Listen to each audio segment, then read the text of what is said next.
हैं, वाणी में ही प्रतिष्ठित हैं। अतएव हे महामुनि, यह श्रीमद् देवी भागवत जगदम्बिका मैया की वांगमयी मूर्ति है। ये जो देवी भागवत पुराण है ना, ये माँ भगवती का वाणी स्वरूप है, वाणी स्वरूप है। जो इसमें जो वाणी है जो पुराण में, तो इसलिए वांगमय वाणी स्वरूप जो देवी भागवत है भगवती का, तो इसलिए एक भगवती का दर्शन आप मूर्ति के रूप में करते हैं, मूर्ति के रूप में करते हैं। मूर्ति में ही माता है ऐसा नहीं है। मूर्ति को हम पूजते हैं तो मूर्ति के माध्यम से हम मूर्ति के अंदर जो भावना में हमारी वह जो परम शक्ति प्रतिष्ठित है उसको पूजते हैं।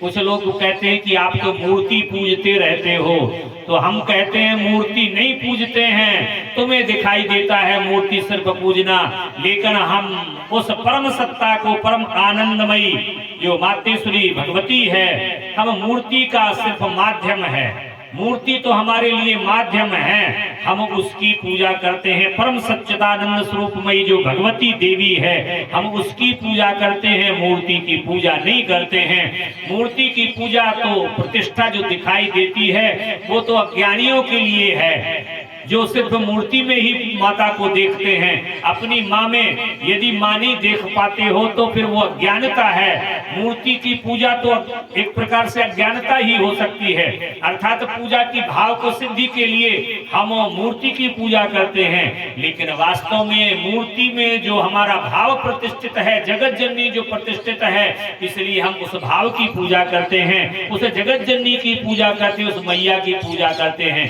ना कि हम मूर्ति की पूजा करते हैं।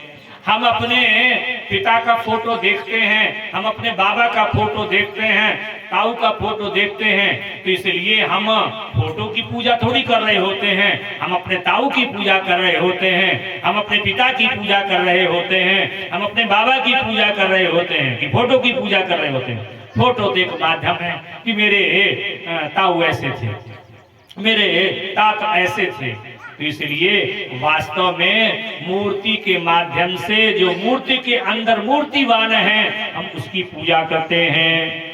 तो इस प्रकार श्रीमद् देवी भागवत जगदम्बिका की वांगमयी मूर्ति है जो ये पुराण है, जिसके पठन एवं श्रवण से इस लोक में कुछ भी दुर्लभ नहीं है।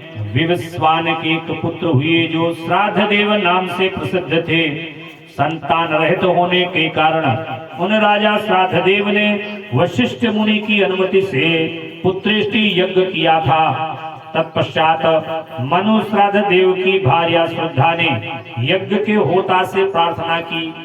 जो यज्ञ का होता था, जो आचार्य जी थे जो साथ में रहते थे, उनसे प्रार्थना की, हे ब्रह्मन, आप कोई ऐसा उपाय करें जिससे मुझे कन्या की प्राप्ति हो जाए। राजा तो चाहते थे कि पुत्र हो जाए, लेकिन रानी चाहती थी कि कन्या हो जाए। तो इसलिए राजा तो यज्ञ करवा रहे थे पुत्र के लिए, लेकिन आचार्य जी से कान में जाकर के कहा माता ने कि राजा तो चाहते हैं पुत्र, लेकिन मैं पुत्री चाहती हूँ।